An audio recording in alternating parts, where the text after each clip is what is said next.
Edward Gibbon, The Decline and Fall of the Roman Empire, Part 4.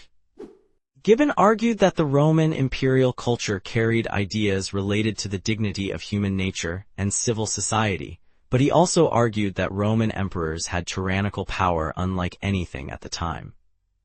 At the height of the Roman Empire, there was no such easy escape from the emperor's authority, as Gibbon saw that the era from the rise of Nerva to the death of Marcus Aurelius was the golden age of the Roman Empire. He also pointed out that the fall of the Roman Empire began with the son of Marcus Aurelius and his successor Commodus.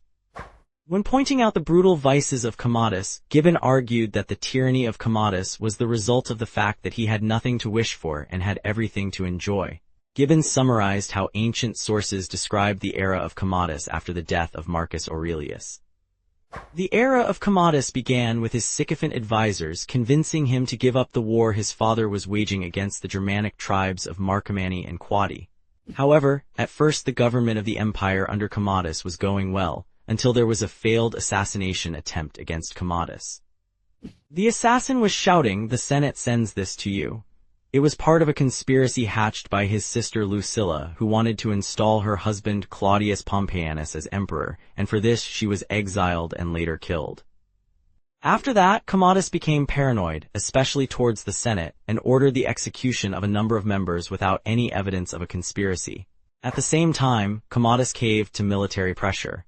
Legions in Britain were easily able to force Commodus to execute one of his key ministers. The army knew about the weakness of the central government. Later, Commodus elevated a corrupt subordinate named Cleander. When Rome was hit with a famine, Cleander was blamed because he was benefiting from selling grains. When riots broke out at Rome, and at the urging of his mistress Marcia, Commodus had Cleander beheaded and his son killed. Other victims at this time were the Praetorian prefect Julius Julianus, Commodus' cousin Annia Fundania Faustina, and his brother-in-law Mamertinus.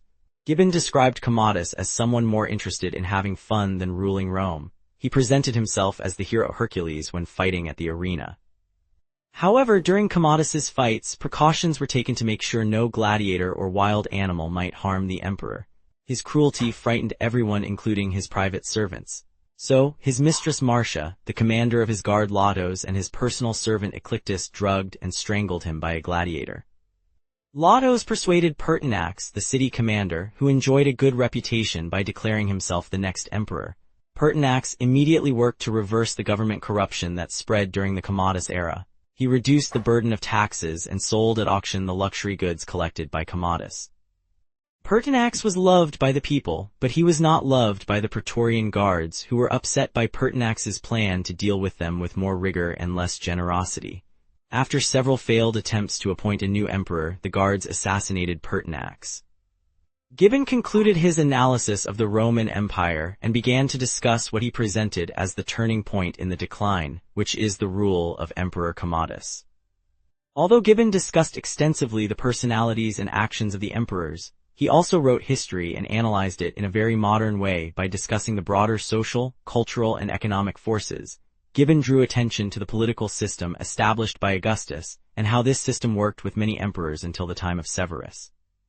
Gibbon referred to this period as the first rule or the Principate, which means the first among the equals, and from it derives the word prince in English. Gibbon said that the policy of Augustus was more in line with his nature as well as with his policy to rule under the names of the old ranks, and brilliantly held all the civil power. Nevertheless, Gibbon described Augustus as a cunning tyrant. Gibbon argued that this period of the Roman history ended with the reforms introduced by Emperor Severus, who changed the imperial office to something resembling a military dictatorship. There were emperors who got deposed during Augustus's system like Caligula and Nero, and historians agree that those emperors failed because they distorted the system that Augustus put in place. For example, through his insistence on divinity, Caligula upset the delicate balance between the remnants of the republican system and the emperor's power similar to the monarchy.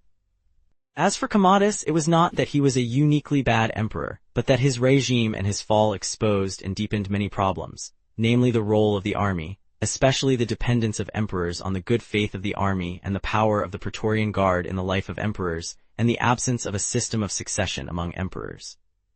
These flaws were the deadly poison that was hiding inside the Constitution, which Gibbon described in a later chapter. Besides the political reforms introduced by Augustus, Gibbon also saw the beginning of the decline through his views on West versus East. Gibbon argued that the politics of Persia had always been shaped by a tyrannical government, which he saw as reinforced by the influence of Islam later. At the same time, Gibbon argued that the Romans were inclined innately to the sanctification of a free republic. It was only under the emperor's rule that the Romans accepted what Gibbon considered tyranny. While Gibbon attributed an innate interest in freedom to Roman politics and Greek philosophy, it was not entirely clear where he had set precise boundaries between the West, which favored freedom, and the tyrannical East. This was particularly ambiguous because Gibbon described Greek philosophy as encouraging the ideas of a free society, but he also blamed the Greeks in Asia for their development of what it then became the servitude service represented by deifying the emperors. However, this formed the basis of one of Gibbon's repeated arguments that the Romans, who were strict republicans, were corrupted not only by the tyranny of the emperors, but also by influences coming from the eastern provinces. Gibbon talks about the Praetorian Guards who assassinated the Emperor Pertinax and were established by Augustus. The Praetorian Guards gradually formed a powerful guardian force to be always ready to protect the emperor and to terrorize the Senate or crush the first signs of rebellion. They received double the salary and special privileges, but Augustus kept most of the Praetorian Guards concentrated outside Rome. The successor of Augustus, Emperor Tiberius, made what Gibbon considered a fateful decision to permanently station the Praetorian Guard in Rome. Emperors relied on the Praetorian Guard to protect them, but the guards became dangerously strong, and the emperors had to satisfy them with high salaries, including extra payment when each new emperor took over, and tried to keep them under control through strict discipline. Over time, the Praetorian Guards also confirmed that they had a role in choosing the new emperor. After assassinating Pertinax, the Praetorian Guards announced that they would auction off the position of emperor to the highest bidder. The new emperor who won the bid was Didius Julianus. Due to the circumstances of his ascension to the throne, the new emperor became immediately unpopular. Pertinax was popular among the legions stationed in the provinces, and these legions began to rebel against Julianus. One of the leaders of the rebellion was Severus, who came from the province of Africa. He was governor of Upper Pannonia. The soldiers of the Pannonian legions were famous for their high fighting skills. Severus marched to Italy without much resistance.